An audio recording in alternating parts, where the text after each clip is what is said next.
Kita semua pasti pernah ngerasain kan, pas ada bencana, naluri pertama kita itu pengen langsung bantu. Tapi, gimana kalau ternyata niat baik aja tuh nggak cukup buat bikin komunitas kita benar-benar tangguh? Nah, di sini kita bakal bedah tuntas gimana caranya mengubah teori mitigasi bencana jadi aksi yang benar-benar taktis dan efektif di lapangan. Oke, kita mulai dari pertanyaan ini ya. Niat baik itu penting banget. Itu pondasinya. Tapi kalau mau bangun rumah yang kokoh, pondasi aja nggak cukup kan? Kita butuh sesuatu yang lebih. Pendekatan yang taktis, bisa diukur, dan pastinya cerdas. Yuk, kita lihat gimana caranya.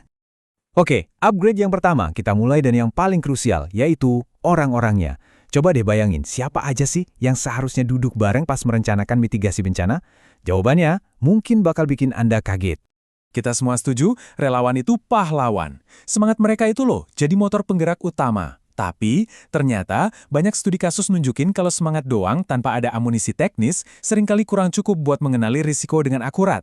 Nah ini dia nih pergeseran yang menarik banget. Upgrade taktis itu artinya kita nggak cuma ngandelin relawan, tapi kita lengkapi mereka dengan tim ahli. Bayangin, ada spesialis geoteknik, hidrologi, pemetaan, orang-orang yang bisa baca data dan nemuin bahaya yang nggak kelihatan sama mata kita. Ini penting ya, bukan berarti gantiin relawan, tapi justru memperkuat mereka dengan sains.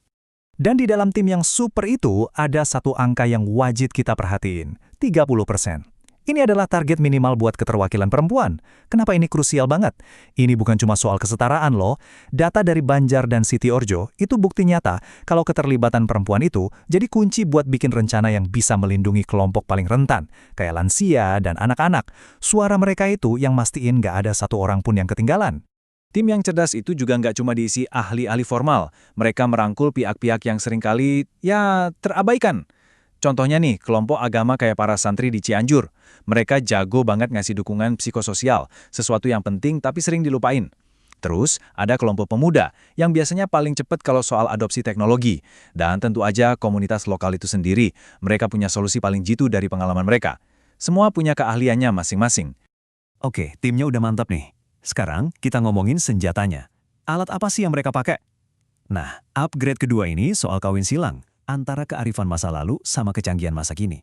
Kutipan ini pas banget sih. Menghidupkan lagi pengetahuan dari nenek moyang kita itu super penting, tapi itu baru setengah jalan. Kekuatan yang sesungguhnya itu baru muncul pas kearifan lokal ketemu sama teknologi. Dan ini bukan omong kosong loh, coba lihat deh sinergi taktis ini. Di Ternate misalnya, pemahaman soal hak ulayat itu digabungin sama GIS, atau Sistem Informasi Geografis. Hasilnya, peta risiko yang akurat banget. Terus, info dari mulut ke mulut diperkuat pakai HT, jadi pas listrik mati, komunikasi tetap jalan. Bahkan tanda-tanda alam dari leluhur dikawinkan sama sistem peringatan dini modern, biar kita punya waktu lebih banyak buat evakuasi. Tapi, ada pertanyaan penting nih. Kita udah capek-capek bikin sosialisasi, pelatihan. Gimana kita tahu itu semua beneran ngefek? Apa pengetahuan warga beneran nambah? Atau jangan-jangan cuma seremonial aja? Nah, ini dia momen ahanya. Pakai cara simpel kayak pretest dan posttest aja, kita bisa lihat buktinya. Data dari Dela dan Ternate ini nunjukin skor pengetahuan warga bisa lompat jauh dari yang tadinya cuma 30% jadi di atas 80% setelah dapat pelatihan yang benar.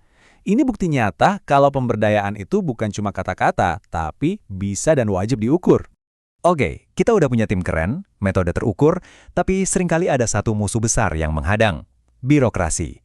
Yuk kita bahas gimana caranya menaklukkan si musuh ini dan mengubah ide-ide brilian dari warga jadi kebijakan resmi.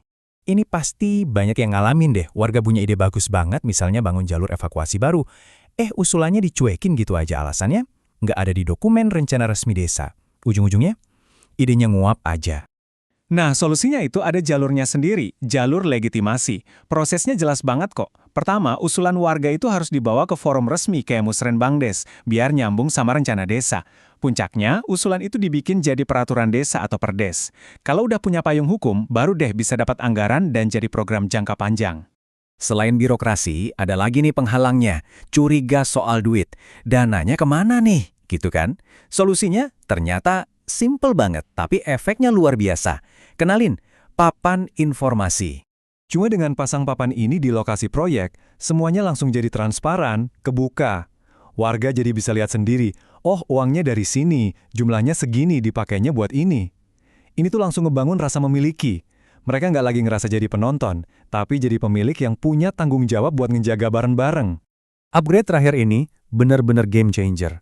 Gimana kalau saya bilang, mitigasi bencana itu bukan cuma bikin kita aman, tapi juga bisa bikin kita lebih sejahtera secara ekonomi. Lihat deh contoh keren dari Siti Arjo dan Dela. Mereka nggak cuma bangun tembok penahan ombak, tapi diubah jadi spot ekowisata. Lampu di jalur evakuasi nggak cuma buat keadaan darurat, tapi karena pakai tenaga surya, malah motong tagihan listrik desa. Poinnya di sini, setiap infrastruktur mitigasi harus punya fungsi ganda. 1. Melindungi, 2. Menyejahterakan. Dan semua ini dikunci sama metode belajar sambil melakukan.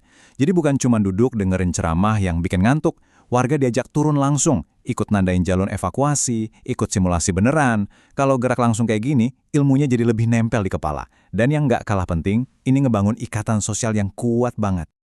Oke, jadi apa intisari dari semua ini? Yuk kita tarik benang merahnya dari yang tadinya cuma niat baik jadi aksi yang benar-benar strategis.